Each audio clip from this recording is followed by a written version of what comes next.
Nous allons continuer notre exploration sur le calcul intégral avec de nombreux exercices. Exercice 11. On considère la fonction grand F de R vers R définie par grand F de x égale à l'intégrale allant de x à 2x de dt sur la racine carrée de t puissance 4 plus t carré plus 1. Montrer que grand F est défini sur R. Montrer que grand F est impair. Montrer que grand F est dérivable sur R et calculer sa dérivée.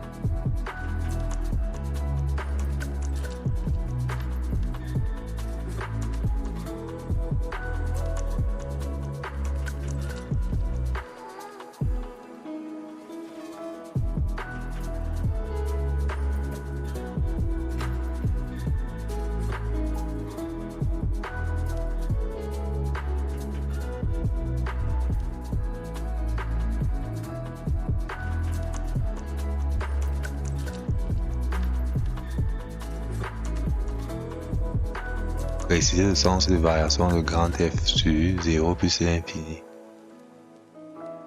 On se propose dans cette question d'étudier le comportement de grand F au voisinage de plus l'infini.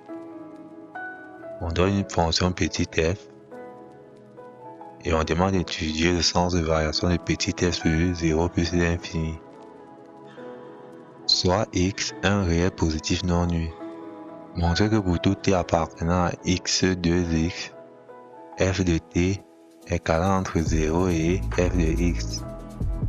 Déduit que grand f de x est calant entre 0 et x sur la racine carrée de x puissance carré plus x carré plus 1. Donner la limite de grand f en plus l'infini. Avec la méthode des rectangles, déterminer une valeur approchée du réel grand f de 1 sur racine de 2 à 10 puissance moins 1 près. Donner l'allure de la courbe représentative de grand F dans un repère orthonomé. On va commencer par montrer que grand F est défini sur R.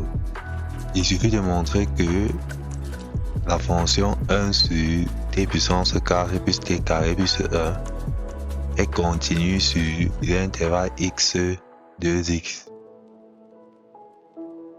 La fonction qui a t associe 1 sur racine carrée de t4 plus t carré plus 1 est continue sur R car la fonction définie sur R. Par conséquent, son intégrale sur n'importe quel intervalle x2x de R existe. Conclusion, grand F est défini sur R. On va par la suite montrer que grand F est impair. Pour montrer que la fonction grand F est impair, il suffit de montrer que grand F de moins x est égal à moins grand F de x. Donc on va évaluer grand F de moins x, qui est l'intégrale allant de moins x à moins 2x de dt sur la racine carrée de t puissance 4 plus t carré plus 1.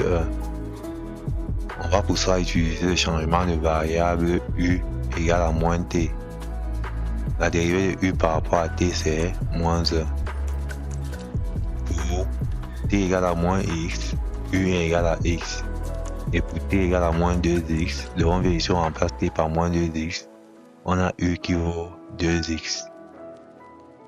Grand F de moins x est donc égal à l'intégrale allant de x à 2x de moins du sur la racine carrée de u puissance 4 plus u carré plus 1.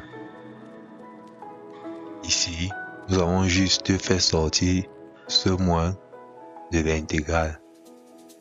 Et là, nous avons grand F de x. Grand F de moins x est égal à moins grand F de x. Donc, la fonction grand F est une fonction impaire. On va continuer avec la question 3a, où il faut montrer que grand F est dérivable sur R et calculer sa dérivée. On va poser phi' de t ceci. Donc 1 sur la racine carrée de t4 plus t2 plus 1. Nous sommes d'accord que grand f de x est l'intégrale allant de x à 2x de phi prime de t dt, qui n'est autre que phi de t évalué entre x et 2x, soit phi de 2x moins phi de x. Comme la fonction 1 sur t puissance 4 plus t carré plus 1 est continue sur R, phi est dérivable sur R. Donc, grand F est aussi comme composé de fonctions dérivables sur R. La fonction grand F est dérivable sur R et pour tout x élément de R, la dérivée de grand F c'est tu dérives 2x fois phi prime évalué en 2x moins phi prime de x.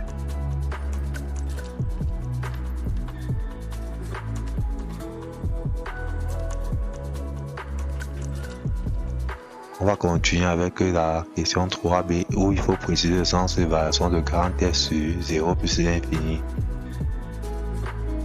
On a la dérivée de la fonction grand F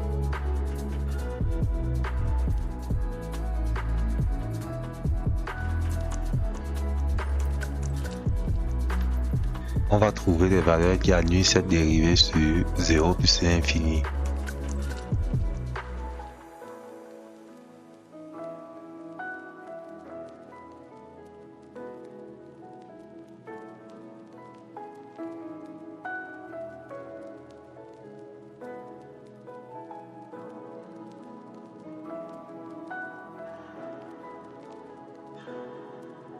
Pour tout x appartenant à 0, 1 sur racine de 2, f' de x est supérieur ou égal à 0.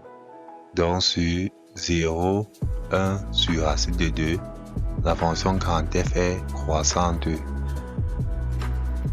Pour tout x appartenant à 1 sur racine de 2 plus l'infini, la dérivée de la fonction grand F est négative. Donc la fonction grand F est décroissante sur 1 sur racine de 2 plus l'infini. On va continuer avec la question 4a où il faut étudier le sens de variation de petit f sur 0 plus l'infini.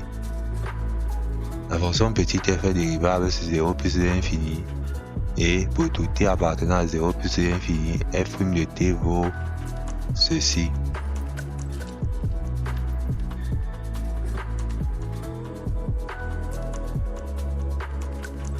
La dérivée de la fonction petit f est négative sur 0 plus l'infini.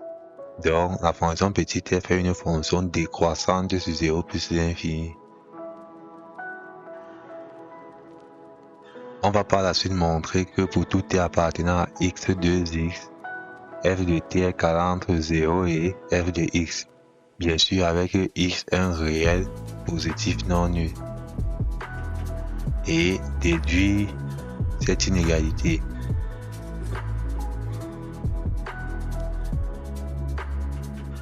On vient de voir que sur 0 plus l'infini, la fonction petit f est une fonction décroissante. Donc si on partage la fonction petit f à cette inégalité, il faut casser les bornes. On a donc f de 2x qui est inférieur ou égal à f de t, qui lui-même est inférieur ou égal à f de x.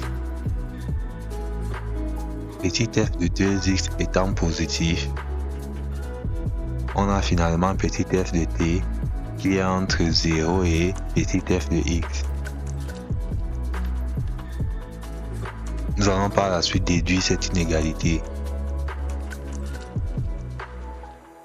En partageant l'intégrale allant de x à 2x à cette inégalité, on obtient ceci.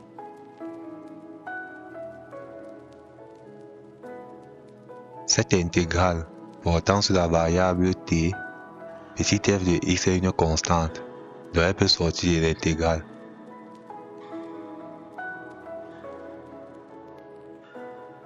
L'intégrale allant de x à 2x de 1 fois dt c'est t évalué entre les points x et 2x, soit 2x moins x qui vaut x.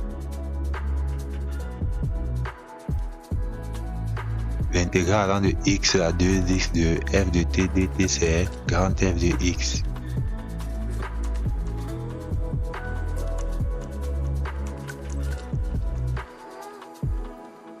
On va continuer avec la limite de grand F lorsque x tend vers plus l'infini.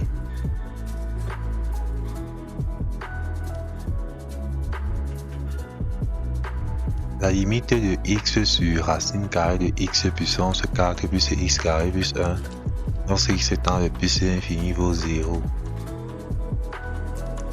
Donc, la limite de grand F de x lorsque x tend vers plus l'infini c'est 0.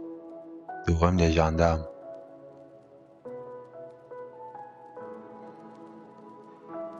On va continuer avec une valeur approchée de grand F de 1 sur racine de 2 à 10 puissance moins 1 près. Bien sûr, moyennant emploi de la méthode des rectangles.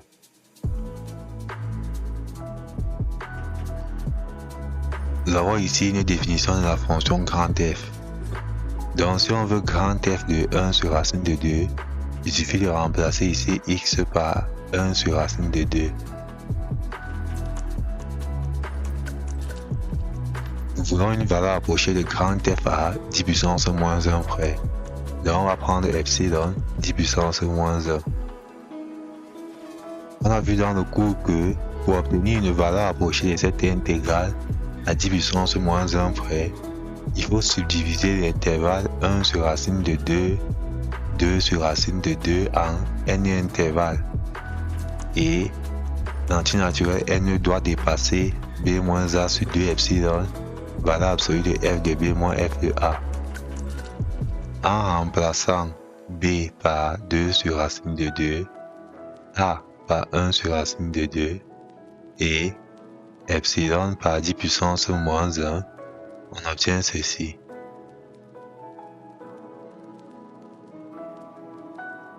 On a donc finalement n qui doit être plus grand que 1,33. Donc, pour avoir une valeur approchée de cette intégrale à 10 puissance moins 1 près, il faut subdiviser l'intervalle 1 sur racine de 2, 2 sur racine de 3 en deux intervalles. Et on a également vu qu'une valeur approchée de cette intégrale, c'est ceci.